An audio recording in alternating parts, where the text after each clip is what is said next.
మనం మాట్లాడే మాటలు చాలా ముఖ్యం. వాడిది సరిగ్గా వాడితే ఎవరి హృదయాన్నైనా తెరవగలము, ఎవరి నోరైనా మూయించగలము. ముందు నిన్ను నువ్వు పూర్తిగా నమ్ము. అప్పుడు నువ్వు విజయానికి సగం దూరం వెళ్ళినట్టే. నువ్వు నిశ్శబ్దంగా నీ పని నువ్వు చేసుకుంటూ వెళ్తే ఎదుటి వారికి ఎప్పుడు దాడి చేయాలో అర్థం కాదు. నువ్వు ఒకసారి నిజం చెప్తే నువ్వు ఏది గుర్తుంచుకోవాల్సిన అవసరం లేదు. మీ సమయం పట్ల నువ్వు చాలా కఠినంగా ఉండు. అందరికీ అందుబాటులో ఉండకు. మీ మాటలకు విలువ ఇవ్వని వారి దగ్గర నీ మౌనమే ఉత్తమ సమాధానం. నువ్వు ఎండ కాస్తున్నప్పుడు మాత్రమే నడిస్తే నీ గమ్యాన్ని చేరలేవు. జనాలు ఆదర్శంగా తీసుకునేలా ప్రవర్తిస్తారు లేదా నిన్ను ముంచేసేలా ప్రవర్తిస్తారు. జాగ్రత్తగా ఎంచుకో. నీ భవిష్యత్తుకు నువ్వు అవసరం, గతానికి నువ్వు అవసరం లేదు. అసలు నిన్ను ఎప్పుడూ రమ్మని వారు కూడా ఏదో ఒక రోజు నువ్వు చాలా పరిచయం, వాడు మావోడే అని చెబుతారు. ఇలా జరిగిందేంటి అని ఏడవకు. ఏదో ఒకటి జరుగుతుందని సంతోషపడు.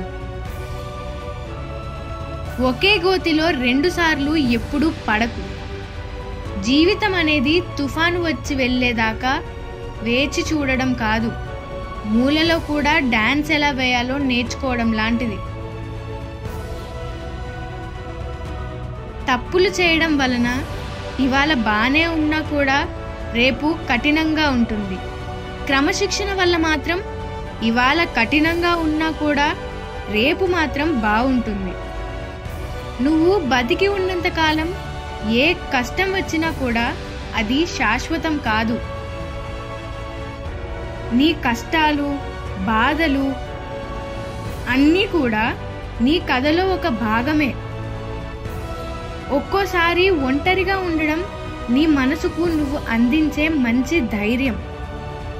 వర్షం పడకపోతే ఏ విత్తనం కూడా మొలకెత్తదు.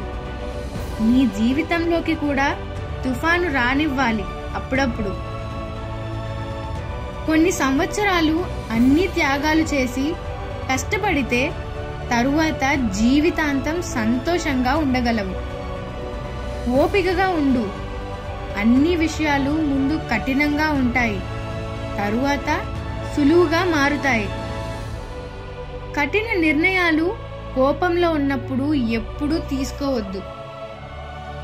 నువ్వు అలసిపోతే కాసేపు విరామం తీసుకో.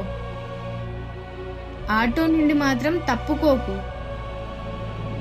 జీవితంలో నువ్వు ఎన్ని మోసాలు చేస్తే అంతకంటే ఎక్కువ నీకు తిరిగి వస్తాయి. వివాహం చేసుకో. మంచి భార్య వస్తే ఆనందంగా ఉంటావు, చెడ్డ భార్య వస్తే పశ్చాత్తాపపడతావు.